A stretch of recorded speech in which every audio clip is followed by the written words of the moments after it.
सबसे पहले तो अरुण सर जिंदाबाद। आप सभी लोगों को बाबा साहेब अमर रहे, बाबा साहेब अमर रहे। बाबा साहब के जन्मदिन की हार्दिक शुभकामनाएं।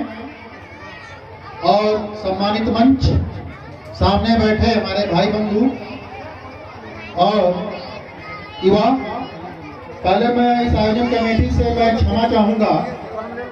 जब आप हमें आमंत्रित करने गए थे तो उस समय हमारे महाविद्यालय में डायरेक्टर साहब का कार्यक्रम था, उसमें मैं व्यस्त था और थोड़ा समय मैं नहीं दे पाया, क्योंकि आज का दिन बहुत व्यस्त होता है। कई जगह, अभी 2-3 जगह से तो मैं आ चुका हूँ और भी 1-2 जगह जाना भी है।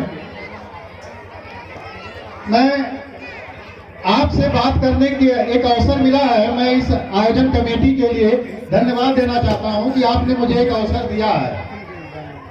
कुछ बातें हम सब मिलकर के आपस में करेंगे। देखिए, सबसे अच्छा एक चीज हमें जरूर कमी खल रही है कि आयोजन कमेटी में सिर्फ लड़के दिख रहे हैं, लड़कियां नहीं आ रही हैं। या एक बहुत बड़ा रोल है। मैं एक उदाहरण दूं, यूनान में, एथेंस में और स्पार्टा में युद्ध हुआ। स्पार्टा यूनान का सबसे छोटा देश था और एथेंस यूनान का सबसे शक्तिशाली, समृद्ध और संस्कृत का केंद्र था, कल्चर का। पूरे यूनान में एथेंस की तूती बोलती थी। जब यह युद्ध हुआ तो कई वर्षों तक चला और एथेंस हार गया। जब एथेंस हार गया तो वहां के विद्वानों ने इस पर मंथन किया कि भाई एथेंस हारा क्यों और स्पार्टा जीता क्यों। तो उन्होंने यह देखा कि स्पार्टा में जो एजुकेशन सिस्टम है वह लड़कों के लिए भी वही है जो लड़कियों के लिए है। स्पार्टा अपने यहाँ जो नागरिक तैयार कर रहा था, वो लड़का हो चाहे वो लड़की हो, वह स्पार्टा के लिए तैयार कर रहा था और सारे स्पार्टन्स स्पार्टा के लिए लड़े। एथेंस में जो एजुकेशन सिस्टम थी वह पुरुषों के लिए थी और स्त्रियां घर के परिवार के चारदीवारी में बंद थी और स्त्रियों का कोई रोल नहीं था। इसकी वजह हुआ कि आधी आबादी का देश से, राज्य से कोई मतलब नहीं था।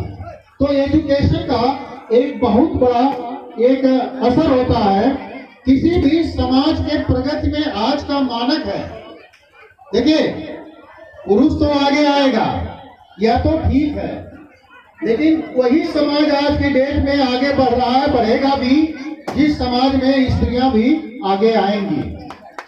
तो इस चीज पर थोड़ा विचार करिएगा। दूसरी बात यह है कि अब आज की जो परिस्थिति है,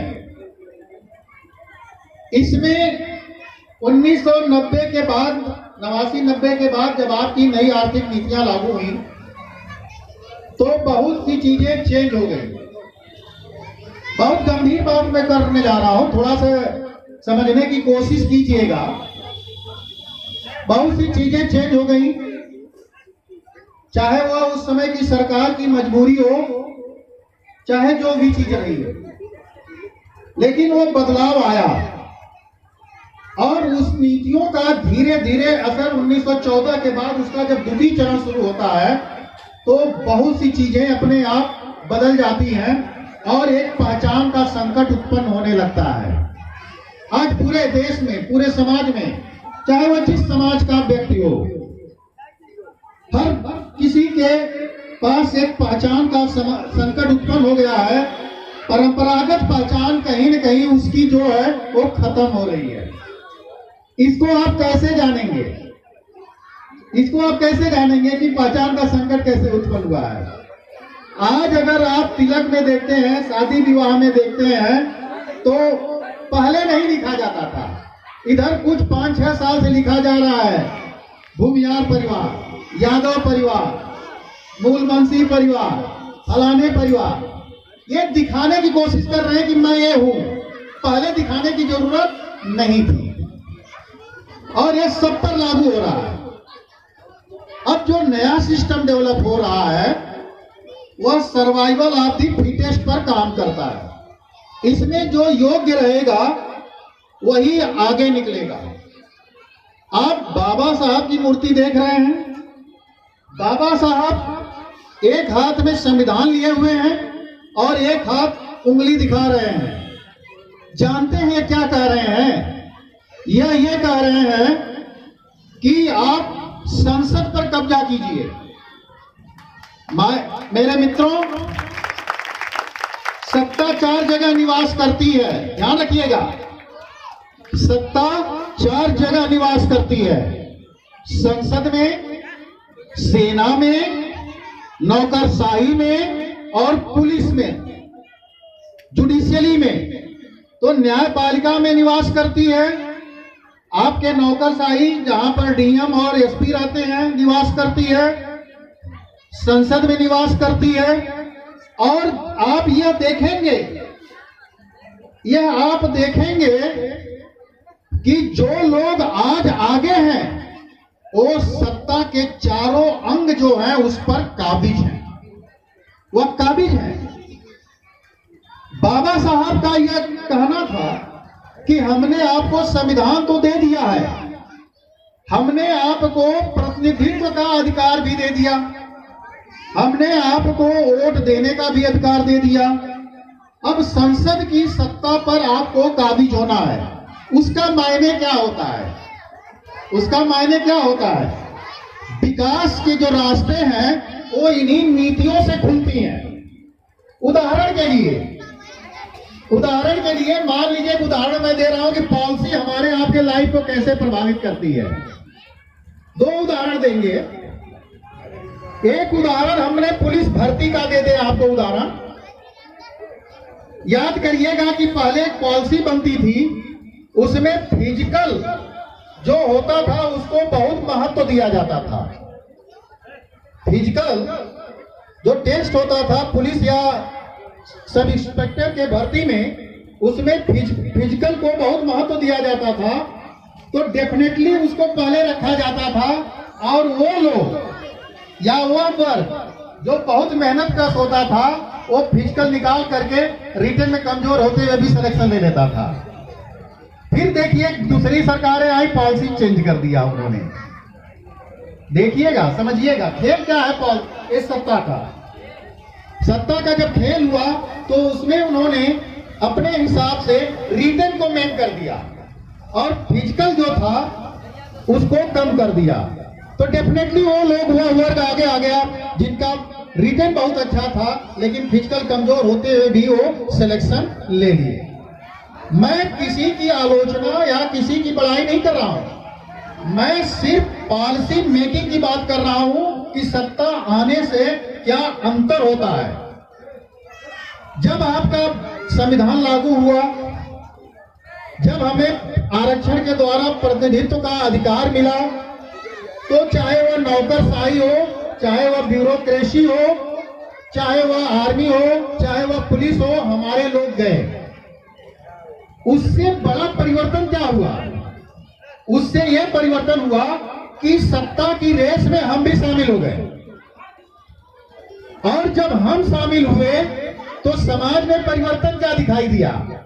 समाज में यह परिवर्तन दिखाई दिया कि जो अभी तक परंपरागत जात व्यवस्था या वर्ण व्यवस्था में सत्ता में थे, जो गिफ्ट मिला था, उनके लिए हम कंपटीटर बन गए। सत्ता के महत्व को वो बहुत अच्छी तरह समझते थे और आज भी समझ रहे हैं, शायद हम आप नहीं उतना समझ रहे हैं। यही कारण है कि वही सत्ता पाने के लिए, जैसा कि विगत अभी जो हमारे भाषण करता या जो लोगों ने वक्तव्य दिया है, ठीक है, जो आपको अछूत समझ रहे थे, जो हमें अछूत समझ रहे थे, अस्पृश्य समझ रहे थे, कि जरा सोचिए, चाहे वह प्रधानी का चुनाव हो, चाहे वह विधायकी का चुनाव हो, चाहे वह सांसदी का चुनाव हो, वो हमारे पैर तक छू लेते हैं। ये है सत्ता की रेस, क्योंकि वो जानते हैं कि अगर हम एक बार अगर सत्ता पा गए तो 4 साल तक हम 5 साल तक हम सत्ता का आनंद लेंगे। देखिए कितना बड़ा परिवर्तन हुआ, कितना बड़ा परिवर्तन हुआ। जो मुख्य समस्या बाबा साहब के पास थी, जो आज भी कहीं न कहीं हमें दिखाई देती है, आज हमारे पास जनबल भी है। देखिए बात समझिए, ये लड़ाई उस समय भी चल रही थी। स्वतंत्रता आंदोलन के दौरान गांधी जी और उस समय के तमाम नेता जो थे वो एक तरफ थे और डॉक्टर बाबा साहब एक तरफ थे। ये लड़ाई इस बात की थी कि भारत में पहले राजनीतिक स्वतंत्रता लिया जाए, भारत में पहले राजनीतिक स्वतंत्रता लिया जाए या आर्थिक सामाजिक समानता लिया जाए। बाबा साहब यह कहते थे कि अंग्रेजों के रहते जमीनों का बंटवारा हो जाना चाहिए, भूमि सुधार हो जाना चाहिए।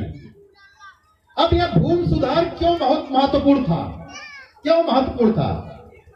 देखिए एक चीज मैं बताऊं, मेरी तो पोस्टिंग यहाँ हो गई, मैं यहाँ पर दूसरी बार आया हूँ, थोड़ा बहुत इस समाज को मैं समझने की कोशिश किया हूँ। आपके तरफ जमींदारी प्रथा थी, या यूं कह लीजिए अस्थाई बंदोबस्त, जिसको हम जमींदारी प्रथा भी कहते हैं, वो बंगाल में लागू हुआ। तो बंगाल, बिहार, उड़ीसा और ये अवध प्रांत, आपका जो गाजीपुर वाला क्षेत्र है, ये सब में लागू हुआ क्या? अब जरा बाबा साहब का, हमारे जौनपुर में रैयतवाड़ी रही है तो वहां भूमिहीन बहुत कम मिलेंगे। आपके यहाँ चूंकि जमींदारी प्रथा है तो भूमिहीन बहुत ज्यादा मिलेंगे। अब देखिए सत्ता की इस लड़ाई में दिक्कत क्या हो रही थी। बाबा साहब यह कह रहे थे कि भूमि और जमीनों का बंटवारा हो जाना चाहिए, और गांधी जी और उनका समूह यह कह रहा था कि नहीं, हमें राजनीति, उसमें तिलक भी थे, वो कह रहे थे कि नहीं, राजनीतिक स्वतंत्रता मिल जाएगी तो हम आर्थिक और सामाजिक समानता हम बाद में ले लेंगे। लेकिन उसमें बाबा साहब की नहीं चली। अब जरा सोचिए कि बाबा साहब ने वयस्क मताधिकार, वोटिंग अधिकार तो आपको दे दिया, लेकिन यह हम उस कीमत को नहीं समझ पाए। यही एक वोट, जो हमारे वोट की जो कीमत है, वही अडानी और अंबानी के वोट की भी कीमत है। लेकिन इस वोट को हम एक साड़ी में या एक दारू की बोतल में या और किसी भी चीज में हम बेच देते हैं। हम नहीं समझ पाते हैं इस चीज को, हम नहीं समझ पाते हैं। यह एक बहुत बड़ी, शुरू से एक साजिश भी रही है। जन बल भी था, ज्ञान बल भी था और धन बल भी था। ऐसा नहीं कि हमारे पास नहीं था। कल्पना करिए, हम इस देश के सभ्यता के निर्माता हैं, हम इस देश के सभ्यता के निर्माता हैं। आपने कभी सोचा है कि वह औरत कितनी बड़ी विशेषज्ञ और साइंटिस्ट रही होगी भारत में, जो पहली बार दूध से दही जमाई होगी? दूध से दही जमाने भी एक बहुत बड़ी प्रक्रिया है। वह समाज कितना बड़ा वैज्ञानिक रहा होगा, जिसने लेदर की प्रोसेसिंग करके लेदर से बनी हुई सामानों को बनाया होगा। सिंधु घाटी की सभ्यता के पहले से कितनी बड़ी सभ्यता का आधार था, हमारे सिंचाई व्यवस्था का आधार था, हमारे हर चीजों का आधार था। और इसी तरह से उस समाज में देखिए कि वह गृहिणी कितनी बड़ी वैज्ञानिक रही होगी, जो सब्जी लगाने से और सारी चीजों का काम करते रहा होगा। लेकिन इस सत्ता की दौड़ में हम पीछे क्यों रह गए? कैसे पीछे रह गए? इस सत्ता की दौड़ में पीछे रहने का यह कारण है कि आजादी के बाद भी, और मुझे लगता है आजादी से पहले तो एकदम सुनियोजित तरीका था, नशाखोरी। ये नशाखोरी बड़ी सुनियोजित तरीके से डेवलप की जा रही थी, बहुत सुनियोजित तरीके से डेवलप की जा रही थी। और जो गरीब, जो बहुसंख्यक होते भी नशाखोर था। आज भी मुझे यह लगता है, और बड़ा कष्ट होता है 10-10 साल, 12-12 साल के बच्चे जो है बियर और देसी की दुकानों पर खड़े मिल जाते हैं। क्या किसी आईएएस का लड़का है? क्या किसी पीसीएस का लड़का है? क्या प्रोफेसर अरुण कुमार का लड़का है? नहीं, ये उसका लड़का है जिसको वहां नहीं होना चाहिए था। इमेजिन करिए कि अगर 12 साल 14 साल से की उम्र से अगर कोई लड़का शराब पी रहा है, 18 साल 20 साल की उम्र तक वो पीना एकदम परफेक्ट हो जा रहा है। देखिए, ये पीढ़ी बर्बाद की जा रही है। कुछ आप खुद बर्बाद कर रहे हैं, कुछ और लोग बर्बाद कर रहे हैं। क्योंकि अगर आपका लड़का अगर दारू पीने लगेगा तो कहीं काम करने लायक नहीं रहेगा, वो घूम फिर करके यही रहेगा। कभी पल्लेदारी करेगा, कभी लेबरी का काम करेगा, कभी कुछ काम करेगा, लेकिन बाहर उसकी कोई पूछ नहीं होगी। तो वो अभी एक सस्ता लेबर यहां मिलेगा, एक सस्ता लेबर यहां मिलेगा। कहना नहीं चाहिए, हमारे मकान मालिक के बड़ा कष्ट होता है। मैं पहले किराए के मकान में था, तो तरीका देखिए, समझिए। हम किराया देने गए थे, वहीं जो दादा थे, यानी हमारे मकान मालिक जो बुजुर्ग थे, वो अपने पल्लेदार को खूब गाली दिए और शायद एक झापड़ मार भी दिए, हल्के से ही मारे। पल्लेदार का थोड़ा सा स्वाभिमान जग गया और थोड़ा सा नाराज हो गया। मैं वहीं उनसे बात कर रहा था, थोड़ी देर में देखा कि उनका लड़का ने कहा कि ऐ थारे का बाबा की बात का बुरा माने नहीं, ले 50 रुपया जो पी ले, ठीक हो जाएगा। जब वो 50 रुपया उसको दिया तो पल्लेदार की जबान बदल गई, भैया हम तुम्हारी वजह से यहाँ पर हिला, नहीं तो हम बाबा का चलते तो मैं नहीं आता। देखिए, उस तरीके को देखिए, उस तरीके को देखिए। और वह पल्लेदार उस लड़के को, उस मालिक के लड़के को अपना भगवान मानने लगा। क्यों मानने लगा? क्योंकि उसने 50 रुपया दिया देसी दारू पीने के लिए। यह हमारी स्थिति है, यह एक पक्ष है, यह एक पक्ष है। मैं नहीं कह रहा हूं कि हमने विकास नहीं किया या चीजें नहीं किया। आप शायद आपको जानकर आश्चर्य होगा कि भारत सरकार की उद्योगपतियों की फिक्की चलती है। भारत सरकार के उद्योगपतियों की फिक्की चलती है, उसी के बराबर दलितों की डिक्की चलती है। अगर थोड़ा सा नॉलेज पढ़ने लिखने का होगा, मोबाइल तो देखते ही होंगे, गूगल पर डालिएगा डिक्की। ये हमारे दलित उद्योगपति हैं जिनके मेले लगते हैं, जिसमें अंबानी जाते हैं, अदानी जाते हैं, टाटा जाते हैं। आप उनसे प्रेरणा लीजिए। आप पंजाब में देखिए ना, दलित समाज कितना आगे है। दलेर मेहदी हो, सोनू निगम हो, हंसराज हंस हो, चमकीला रहे हो, या ये जो लोग कौन है, मीका सिंह हैं, ये लोग कौन है? ये हमारे आपके ही बीच के ग्रेट खली हैं। ये कौन है? ये हमारे आपके बीच के हैं, ये हमारे लोग। आप फिल्म इंडस्ट्री में चले जाइए, सिंधे ले लीजिए, विद्या बालन ले लीजिए, तमाम ऐसे लोग हैं। हमारे प्रेरणा स्रोत ये लोग होना चाहिए। ब्यूरोक्रेसी में देखिए, हर जगह हम हैं, लेकिन वो पिछड़ापन दिख रहा है। पहली लड़ाई हमारी कहां से करना है? हम बाहर की गंदगी तो साफ कर सकते हैं, नाली साफ कर सकते हैं, लेकिन जो हम कचरा अपने अंदर ले रहे हैं उसे कैसे साफ करेंगे?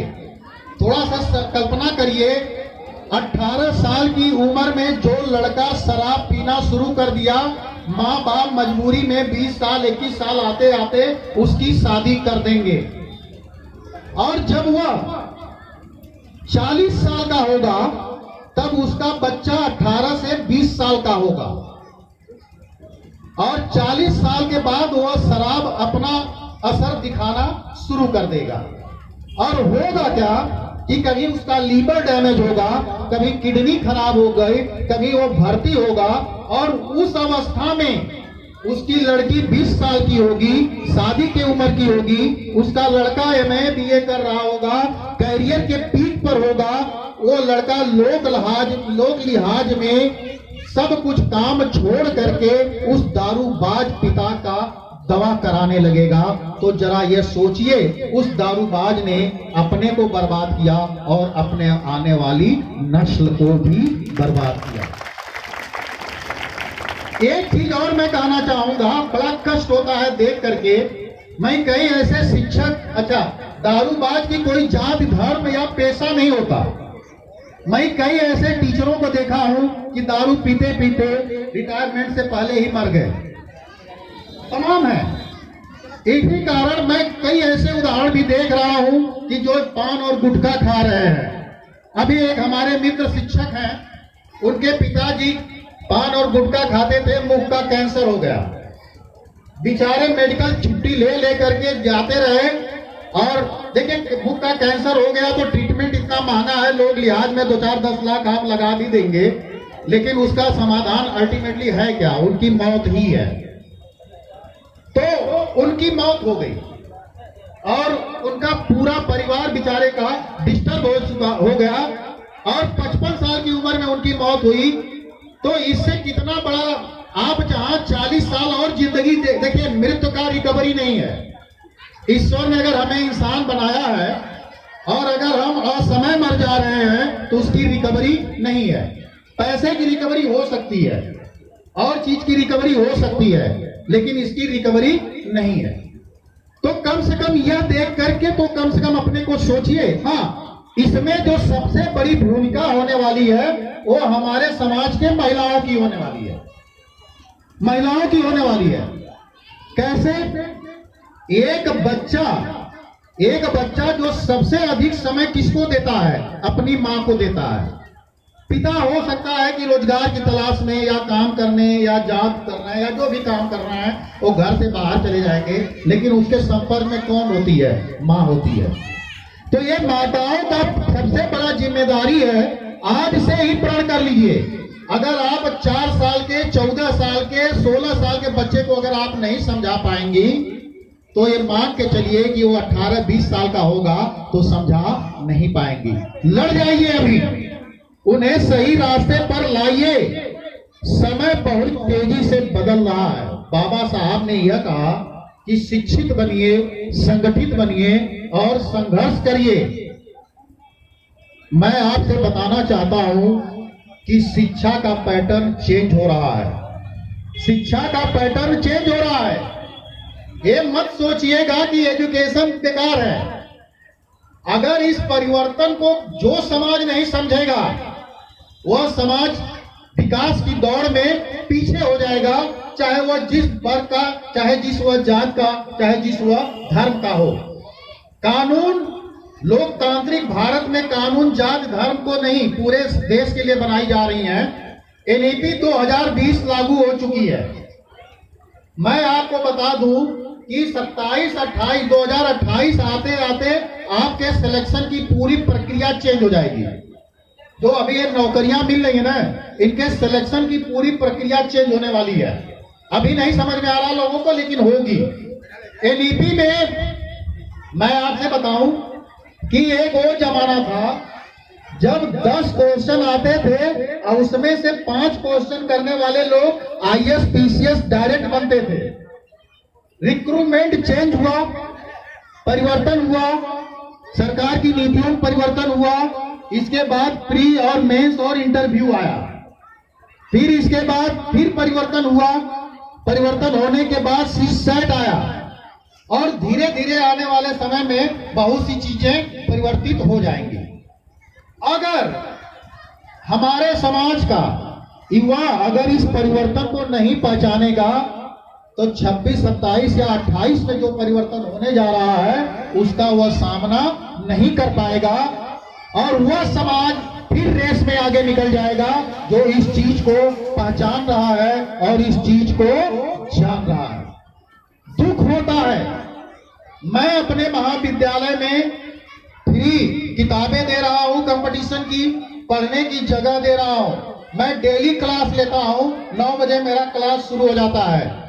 लेकिन दलित समाज की कोई लड़की यह नहीं कहने का, 2-4 लड़कों को छोड़ करके दलित समाज की कोई लड़की यह नहीं कहने आई कि सर हमें किताब दीजिए, हमें दीजिए, हम आईएएस पीसीएस बनना चाहते हैं। ऐसा नहीं कि नहीं बन रहे हैं, बन रहे हैं। हमारे खुद परिवार में कई लड़की, टीचर तो कॉमन बात है, कई लड़कियां जज हैं, कई लड़कियां पुलिस में हैं, कई लड़कियां बैंक में हैं।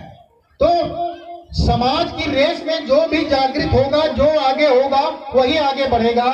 तो कम से कम आप अपने घर की लड़कियों को अब से भी आप लाइए, हमारे कॉलेज में भेजिए। एडमिशन तो करा दिया गया, कभी क्लास नहीं अटेंड करेंगी, या लड़के ही हैं तो भाई उस कॉलेज में एडमिशन कराने का क्या मतलब है जब आपके बच्चे पढ़ने ही नहीं जाएंगे। मैं ये कहता हूं कि हो सकता है कि सारे क्लास न चलते हो, लेकिन आपको आगे बढ़ने के लिए एक ही दो विषय की जरूरत है, और पैसा कहीं आड़े आने वाला नहीं है। बाबा साहब की जीवनी पढ़ करके ये देखिए कि अगर आपको आगे बढ़ना है तो पैसा कभी आड़े नहीं आएगा। कैसे? एक उदाहरण मैं दे रहा हूं। आप इंटर पढ़ लिया आपने, आप बीए को बेस्ट आर्ट समझ के पढ़िए, और बीए करते करते ही आप जेआरएफ बन जाइए। 5 साल में गवर्नमेंट आपको 25 लाख रुपया देगी केवल पढ़ने के लिए। 30 से 35 हजार रुपया हर महीने देती है, और ये जेआरएफ है, आपको जानकारी नहीं होगी। मेरे 200 से अधिक लड़के पढ़ाए हुए सिलेक्शन लिए हैं। तमाम ऐसे लड़के हैं जो गरीब घर के मिले, जिन्होंने इस चीज को पकड़ा, वो जेआरएफ हो गए, बीएचयू में और कहां से पढ़ करके आज मुझसे और मेरे से अच्छे प्रोफेसर भी बन गए हैं। तो ये रोना अब नहीं चलने वाला है, आपके आंसू कोई पोंछने वाला नहीं है, आपको अपना रास्ता खुद तलाश करना है। एक और बात मैं कहना चाहूंगा कि हम बहुत शिकायत कर चुके हैं, होना भी चाहिए शिकायत, समाज से शिकायत होना भी चाहिए। दर्द हमने झेला है, दर्द हमने भी झेला है, लेकिन उस दर्द को दबाते हुए हमें आगे बढ़ना है। हम ये नहीं कह रहे हैं कि आप, लेकिन हम यह भी कह रहे हैं कि मैं प्राथमिक विद्यालय में या और जगह पर मैं देखता हूं कि जब फसलों की कटाई होती है, मटर तोड़वाना होता है, आलू की खुदाई होती है, तो यहाँ पर बच्चों की संख्या अचानक घट जाती है। पता यह चलता है कि मटर की तुड़ाई में उसके माता पिता शायद कहीं काम करने गए हैं, वो घर की रखवाली कर रहा है, या वह बच्चा भी माता पिता के साथ तुड़वाने गया है मटर। नहीं, आप अपने बच्चे को अपाहिज और मजदूर खुद आप बना रहे हैं, आप खुद बना रहे हैं। ये माता पिता की जिम्मेदारी है। ये जो छोटे छोटे बच्चे हैं, ये अभी कोरे कागज है। ये आज से 3 स्तर पर काम करिए। मैं फिर कह रहा हूं, इस संगोष्ठी का और मुझे बुलाने का, अगर कोई सार्थक चीजें लेना चाहते हैं तो कुछ चीजें मेरी सुनिए। सहमत है उसे अपने प्रैक्टिकल लाइफ में लीजिए, असहमत है तो कोई बात नहीं, मुझे धन्यवाद कह दीजिएगा, मैं चला जाऊंगा। लेकिन उसका मतलब तभी हल होगा जब आप मेरी बात सुनेंगे। मैं कॉलेज में भी बड़ा निर्भीक बोलता हूं, मैं कहीं डरता नहीं, दबता नहीं, चवन्नी नहीं खर्च किया हूं। नौकरी पर मेरा 5वां सिलेक्शन है, ये मेरी 5वीं जॉब है, वो भी गवर्नमेंट जॉब। मैं आगे आगे नौकरी मेरे पीछे पीछे आती थी, दम रखता हूं। और मैं आपसे बताऊं कि करना क्या है। 3 स्तर पर आपको काम करना होगा। पहला, ये जो बच्चे हैं इनके दिमाग में दिन रात आप भरिए कि तुमको आईएएस पीसीएस बनना है, तुमको डॉक्टर इंजीनियर बनना है। देखिए, आप कम खाते हो या अधिक खाते हो, आप गरीब हैं कि क्या हैं, ये बहुत मायने नहीं रखता, लेकिन यह तो मायने रखता है ना कि आप अपने बच्चे के दिमाग में क्या भर रहे हैं। दूसरा, यह करिए कि जो इन बच्चों के, भाई ठीक है, अगर आप सक्षम हैं तो किसी अच्छे कॉन्वेंट स्कूल में पढ़ाइए, लेकिन याद रखिए कि कॉन्वेंट में हर पढ़ने वाला हर बच्चा अच्छा नहीं होता। ये हमारा आपका भ्रम है। पढ़ाई अच्छे ड्रेस से नहीं आती, अच्छे जूता मोजा से नहीं आती, अच्छे कपड़ों से नहीं आती है। पढ़ाई मेहनत से आती है, अच्छे गाइडलाइन से आती है और अच्छे माता पिता के उन कामों से आती है। कितना आप ध्यान देते हैं माता पिता को। अगर है तो आप कॉन्वेंट स्कूल पढ़ाइए, अगर आप उतने सक्षम नहीं, अच्छे कॉन्वेंट स्कूल में बात कर रहा हूं, नहीं तो आप प्राथमिक विद्यालय में अगर पढ़ाते हैं तो कोई डर नहीं है। आपको करना यह है कि आप अपने बच्चे को आप ट्यूशन लगवा दीजिए 100 रुपए का, 200 रुपए का। लेकिन यह माता का सबसे बड़ा कर्तव्य होगा, पिता का भी यह कर्तव्य होगा कि आप डेली उस बच्चे का होमवर्क चेक करिए। अगर वो प्राथमिक विद्यालय में जा रहा है तो पता करिए कि वहां का टीचर पढ़ा रहा है कि नहीं पढ़ा रहा है, होमवर्क दे रहा है कि नहीं दे रहा है, होमवर्क चेक कर रहा है कि नहीं कर रहा है। आप सिविल सोसाइटी के जागरूक सदस्य बनिए। केवल सरकार के भरोसे बैठे रहेंगे तो कुछ होने वाला नहीं है। दूसरी बात, मैं उन युवाओं से कहना चाहता हूं जो या तो परीक्षा देने वाले हैं या परीक्षाएं दे रहे हैं। अगर आपकी एज है या लड़के लड़कियां हैं, आप हम जैसे लोगों से मिलिए और कैरियर पर डिस्कस करिए कि हमको कैरियर कैसे आगे बनाना है, हमारा सहयोग लीजिए। अगर आप हमारे कॉलेज में पढ़ते हैं तो आप बोले तो मैंने इस साल तो मैंने सब कुछ कर दिया आपके लिए आउटर जिम डेवलप कर दिया है, फिजिकल की तैयारी करने के लिए पूरी फील्ड बना दिया है, चीनिंग अप के लिए है, लॉन्ग जंप के लिए है, हर चीज के लिए मैं वो सब कुछ उस कॉलेज में दे दिया हूँ। जो आप आइए उस कॉलेज में करिए। हमारे यहाँ वाचनालय है, हम बच्चों से पूछ पूछ करके किताबें देते हैं, उनको मंगाते हैं। वो मेरा पैसा नहीं है, वो पैसा आप ही का है, क्योंकि जब आप फीस देते हैं तो उसमें वो फीस भी ली जाती है। हो सकता है किसी कारण बस पहले लोग न दिए हों, लेकिन वो पूछ पूछ करके तमाम ऐसे बच्चे 35-40 बच्चे पुलिस में मेरे कॉलेज के भर्ती हुए हैं। तमाम हमारे वाचनालय के माध्यम से पूरा पंखा, लाइट, बैठने का टेबल लगा है। आप आइए, वहां स्टडी करिए, वहां पढ़िए और कंपटीशन की तैयारी करिए। वो पूरा मैंने दिया है, पूरा दिया है। आपको यकीन नहीं होगा कि मैं कंप्यूटर खुद 20-20 का बैच बनाया था, निःशुल्क मैं कंप्यूटर सिखाता रहा हूं। असिस्टेंट डायरेक्टर साहब आए, उसको देखे दस्तखत किए हैं। जो हमारे महाविद्यालय में पढ़ता होगा वह जाने, हाँ ठीक है, थोड़ा जिम्मेदारी वाली पद है, थोड़ा समय हमें कम मिलता है। तो हमारे युवाओं से यह करना है। हमारे बड़े बुजुर्ग जो लोग हैं, देखिए आप भूल गए हैं। मुझे अच्छी तरह याद है कि जब मैं गांव में होता था तो जब मेरे बाल थोड़े देखिए भाई, हम भी गांव से ही रहे, बाल बड़े हो जाते थे तो गांव का कोई भी बड़ा बुजुर्ग टोक देता था, कहता था जी हीरो बनेगा क्या, नेता बनने का, दाढ़ी बढ़ाए हो। ये नहीं देखता था कि उनका लड़का है कि इनका लड़का है, तो उसका असर पड़ता था। आप अगर बड़े बुजुर्ग हैं, समाज के संभ्रांत नागरिक हैं आप अपने समाज के, जिस समाज में आप रह रहे हैं, कोई भी हो, दूसरे का लड़का भी गलती करता हो तो उसको रोकिए, टोकिए। यह मत समझिए कि उसका लड़का है, अगर बिगड़ रहा है तो उससे मुझसे क्या।